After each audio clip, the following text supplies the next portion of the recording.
So let's talk a little bit about what happens to a patient who has made a decision to have a rhinoplasty or septoplasty. What is the exact process? What are the expectations? What is the recovery like? The cost? Those types of things that are important. Well, every patient that comes in to see us here gets a full evaluation, and then in addition we have very specific instructions about what the patient can expect to go through. Of course, breathing through the nose is a very important part of daily functions, and when we do surgery on the nose, the first question that patients ask is, am I going to have any kind of packing or blockage on the inside of the nose? And I will say that in the past 20 years, we have slowly moved away from using a lot of packing inside the nose because we have better types of procedures. We also have better types of soft silicone splints that we use inside the nose so that there's really no need for any packing. And once we get through that part of the discussion, patients are very relieved to know, because when they talk to a friend or relative, one of the most memorable parts of their experiences was having the packing removed from the nose. Nowadays, patients come in after they have their procedure done. We see patients back usually about 3 to 4 days after their surgery. There's no packing in the nose. They may have a soft little plastic silastic splint to help them breathe better during those first few days where swelling is most significant. And patients will be able to resume most normal activities after about 1 week. Now, the operation that's performed is done in our fully accredited private surgical facility here, both in Palo Alto as well as in San Mateo. So we service patients from all over the Bay Area. The patient will typically have their procedure performed under a general anesthetic. That is where we have an anesthesiologist that makes the patient comfortable. They're totally asleep, so they're basically brought into the operating room.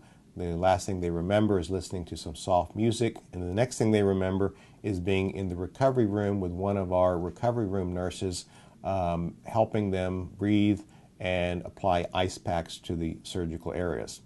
Patients do not have to stay overnight in a hospital after most rhinoplasty surgery, but they can be returned to home in a more comfortable environment. We have very specific instructions for what patients will need. The most important being the use of ice packs to help reduce swelling.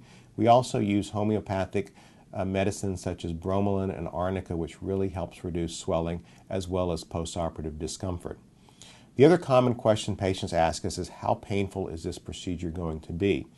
And that varies, but I will tell you that 90% of our patients do very well with a mild pain pill for the first 2 to 3 days after their procedure, and then they're switched over to Tylenol usually by about day 4 or 5.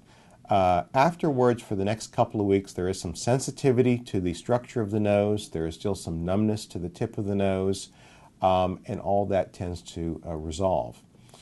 Because we're reshaping the nose, there's also a little bit of tape and a splint that is placed on the outside aspect of the nose that's usually only kept on for about 1 week. So patients can return to school, they can return to work very easily after 1 week.